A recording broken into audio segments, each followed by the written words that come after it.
Hello बच्चों, आइए प्रश्न को देखते हैं। यदि एक बिंदु दे रखा है जिसके निर्देशांक है a की घात 2, रेखा हो y बराबर में x बटा 2 और x बड़ा है यहाँ पे 0 से और y बराबर है 3x जब x बड़ा है 0 के बीच बनने वाले कोण के आंतरिक भाग में स्थित है तो एक किस अंतराल में है।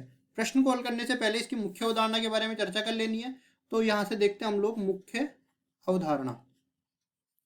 अब देखिए यहाँ पे मैं कुछ चीज बता देता हूँ जिससे प्रश्न को हल करने में आसानी रहेगी। जैसे मान लो कोई रेखा है एल, इसका समीकरण मैंने मान लिया A X plus B Y plus C बराबर में 0। कोई बिंदु है यहाँ पे P जिसके निर्देशांक में मान लेता हूँ x1 y1। अब देखिए जैसे मैंने बोला कि अगर ये बिंदु इसमें संतुष्ट करवाया तो ये बन जाएगा A X one plus B Y one plus C. और इस तरह संतुष्ट करवाने के बाद मान लो ये ग्रेटर देन 0 आ गया। और इसी तरह मान लो कोई दूसरा बिंदु है Q, ये दूसरा बिंदु है Q जिसके निर्देशांक में मान लेता हूँ x2 और y2। इस तरह से मैंने मान लिया और यहाँ से इस तरह से आ जाएगा a x2 plus b y2 plus c, इस तरह से बन जाएगा। तो देखिए मैं एक चीज बता देता हूं, अगर ये बड़ा होगा 0 के तो दूसरा वाला बिंदु जो रेखा के विपरीत और होगा ये हमेशा छोटा होगा 0 के। या फिर इस तरह से नहीं देख सकते तो आप ये समझ लो कि ये दोनों बिंदु, मान लो ये छोटा हो सकता है और ये बड़ा भी हो सकता है, इस तरह से भी हो सकता है, ये छोटा और ये बड़ा। तो क्या करेंगे, विपरीत चिन्ह के तो होंगे। तो अगर मैं इन दोनों को गुणा कर दूं तो ये छोटा होगा 0 के, क्योंकि धनात्मक और ऋणात्मक का गुणनफल हमेशा ही ऋणात्मक मिलता है। मतलब कि मैं कह सकता हूं कि A X one plus B Y one plus C, इसी तरह गुणा होगा दूसरा वाला A X two plus B Y two plus C, ये दोनों गुणा होके 0 से छोटे बन जाएंगे। अब इसी सूत्र का उपयोग करते हुए हम लोग सवाल को हल करते हैं। सवाल में देखिए जो कह रखा है ना उसका पहले तो हम चित्र बना लेते हैं। ये हमारे पास कार्तीय तल हो गया, ऊर्ध्वाधर रेखा वाई एक्स और ये क्षैतिज रेखा एक्स एक्स। अब इसमें देखो सबसे पहले दो रेखाएं दे रखी है। पहली रेखा y बराबर में x बटा 2 और यहाँ पे x बड़ा है 0 के, इसका मतलब ये हो गया कि y भी बड़ा होगा 0 के। इसी तरह दूसरी रेखा y बराबर में 3x, यहाँ पे x बड़ा है 0 के, इसका मतलब ये हो गया कि y भी बड़ा होगा 0 के। मतलब जो भी रेखाएं बनने वाली है ना वो प्रथम चतुर्थांश में बनने वाली है। और यहाँ पे आप देख सकते हो तुलना करा के कि अगर y बराबर में mx प्लस c जो रेखा होती है उसमें रेखा का ढाल जो है m होता है और y अक्ष पे अंतःखंड c होता है। तो इसमें देखो अंतःखंड तो 0 है, मतलब मूल बिंदु से गुजर रही है रेखा ये दोनों ही, और इसका ढाल दोनों में देखो धनात्मक है, इसका मतलब धनात्मक इस तरफ से खुलेगा। अब ढाल किसका ज्यादा है, 3, इस रेखा का ढाल ज्यादा है, मतलब ये वाई एक्स की तरफ ज्यादा झुकेगी, मतलब एक्स अक्ष से ज्यादा कोण बनाएगी। इसी तरह ये वाई बराबर एक्स बटा 2 का ढाल कम है तो ये एक्स अक्ष की तरफ ज्यादा झुकेगी। अब यहाँ से हम लोग कह सकते हैं, देखो पहले तो नाम दे देंगे, ये y बराबर में 3x वाली रेखा है और ये y बराबर में x बटा 2 वाली रेखा है। और यहाँ पे कहीं पे ये बिंदु P, इसको मैं बिंदु P मान लेता हूँ।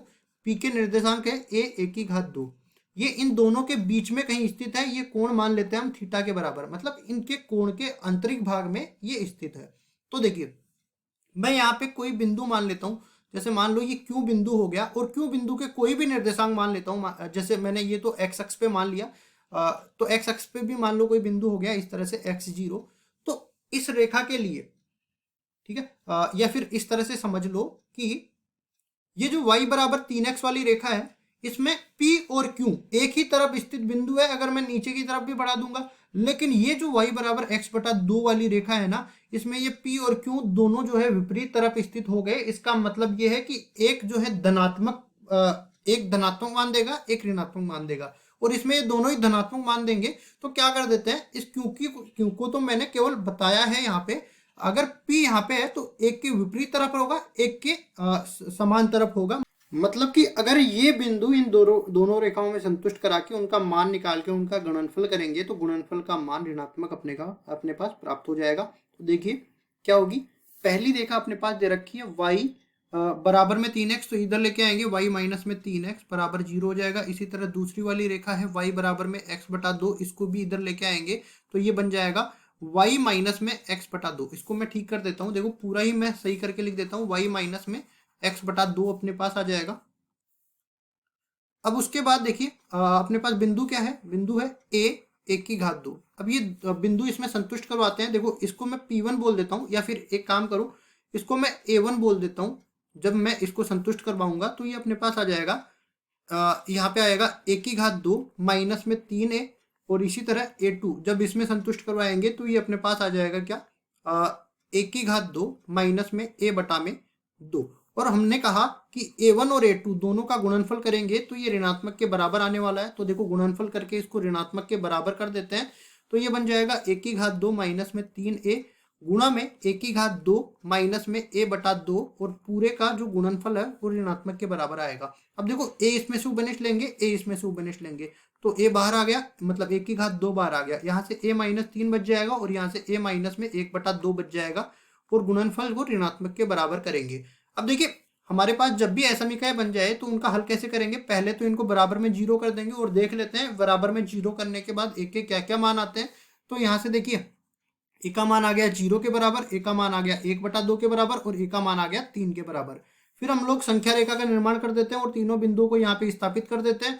0 यहाँ पे बन जाएगा, 1 बटा 2 यहाँ पे बन जाएगा और 3 यहाँ पे बन जाएगा। अब इसमें देखिए जब मैं 3 से बड़ा कोई मान रखता हूँ तो ये धनात्मक मान देगा, 3 से छोटा और 1 बटा 2 से बड़ा रखता हूँ तो ये ऋणात्मक मान देगा, और 1 बटा 2 से छोटा मान रखता हूँ और 0 से बड़ा कोई भी मान रखता हूँ तो ये धनात्मक देगा, और 0 से छोटा भी कोई मान रखता हूँ तो भी ये धनात्मक देगा। क्यों धनात्मक देगा, क्योंकि यहाँ पे a की घात सम है।